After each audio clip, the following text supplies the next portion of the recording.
Tu cherches le bonheur depuis quand? 5 ans? 10 ans? Toute ta vie? Et tu sais ce que j'ai réalisé? Le bonheur n'existe pas. Du moins, pas de la façon dont on te l'a vendu. Dans les 4 prochaines minutes, je vais te montrer pourquoi tu souffres. Pas parce que tu rates quelque chose, mais parce qu'on t'a menti sur ce que tu cherches. Depuis que tu es né, on t'a donné une équation simple. Obtiens ce que tu veux et tu seras heureux. Un diplôme, un travail, une relation, un corps, un appartement ou encore même un statut. Et à chaque fois que tu obtiens quelque chose, que se passe-t-il? Tu es heureux, peut-être pendant quelques jours ou même quelques heures. Puis ça revient. Ce vide, cette impression que tu n'es pas encore assez.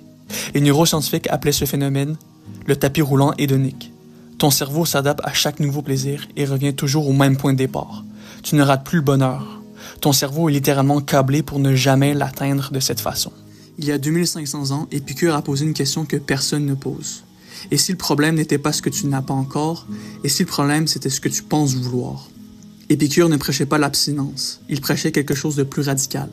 Apprendre à distinguer ce dont tu as vraiment besoin de ce que la société t'a convaincu de désirer. La différence entre la faim et l'appétit, entre le repos et le divertissement, entre la connexion et la validation. Presque tout ce que tu poursuis frénétiquement appartient à la deuxième catégorie. Voici ce qui rend notre époque unique dans l'histoire de l'humanité. Jamais les hommes n'ont eu autant, et jamais ils n'ont été aussi malheureux.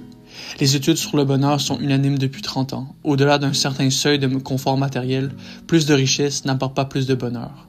Mais les algorithmes, eux, sont construits pour t'empêcher de le savoir. Chaque publicité te dit que tu es incomplet. Chaque scroll te montre une vie meilleure que la tienne. Chaque notification te rappelle que tu rates quelque chose. Tu vis dans une machine constante à fabriquer de l'insatisfaction. Et tu t'étonnes pourquoi tu n'es pas heureux. Camus disait que la vraie liberté ne commence pas quand on obtient ce qu'on veut. Elle commence quand on arrête d'avoir besoin que les choses soient différentes de ce qu'elles sont. Ce n'est pas de la résignation. C'est comprendre que la souffrance ne vient pas de ta situation. Elle vient de l'écart entre ta situation et l'idée que tu fais de ce qu'elle devrait être. Supprime l'idée et l'écart disparaît. Les stoïciens pratiquaient ça avec discipline quotidienne. Pas pour devenir indifférent, mais pour arrêter de souffrir de ce qui ne dépend pas d'eux. Alors voici la vraie question. Pas « qu'est-ce qui me manque pour être heureux ?» mais est-ce que je poursuis vraiment ce que je veux ou ce qu'on m'a appris à vouloir? La différence entre ces deux questions, c'est toute ta vie.